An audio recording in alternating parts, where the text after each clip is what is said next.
ഞാനിപ്പോൾ മൂന്നാറുള്ള ടൈഗർ കേവിലാണ് കേട്ടോ ഉള്ളത്. മൂന്നാർ കുറേ പ്രാവശ്യം വന്നിട്ടുണ്ടെങ്കിലും കുറേ തേയിലത്തോട്ടവും അതൊക്കെ കണ്ട് പോലാണ് പതിവ്.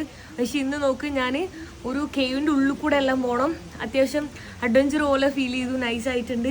ഞാൻ എൻ്റെ ഫാമിലി ആയിട്ടാണ് വന്നിട്ടുള്ളത്. അവർ പയ്യെ അവിടെ നിന്ന് ഇറങ്ങി വരുന്നുള്ളൂ. ഓൾറെഡി എന്താ പറയുക, നമ്മളെ കൂടെ ഒരു ഗൈഡൊക്കെ വരും. കണ്ടോ, ഇതുവഴി ഇങ്ങനെ ഉള്ളിലേക്ക് കയറിയിട്ട് വേണം പോകാൻ. കണ്ടോ, ജസ്റ്റ് നമ്മളിങ്ങനെ കുഞ്ഞിട്ട് പോയാലാണ് നമുക്ക് കിട്ടുള്ളൂ.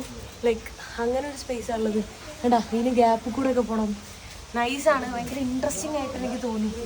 യൂഷ്വലി ഞാൻ വരുമ്പോൾ ചുമ്മാ തണുപ്പടിച്ച് അങ്ങനെ പോകാണ്ടോ, അവിടെ ഈ ഗ്യാപ്പിൽ കൂടെ വേണം പോവാൻ. വാ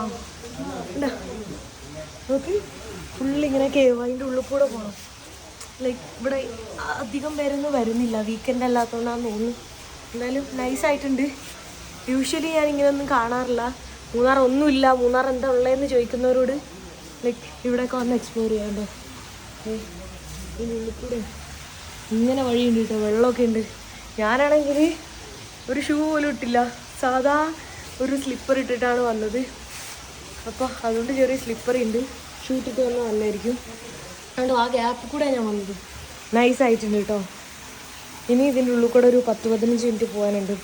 ഞാൻ ഗവൺമെൻറ് ഇതൊക്കെ എന്ന് വെച്ചപ്പോൾ ഇത്രയും വിചാരിച്ചില്ല, പക്ഷേ ഇൻട്രസ്റ്റിംഗ് ആയിട്ടുണ്ട് കേട്ടോ.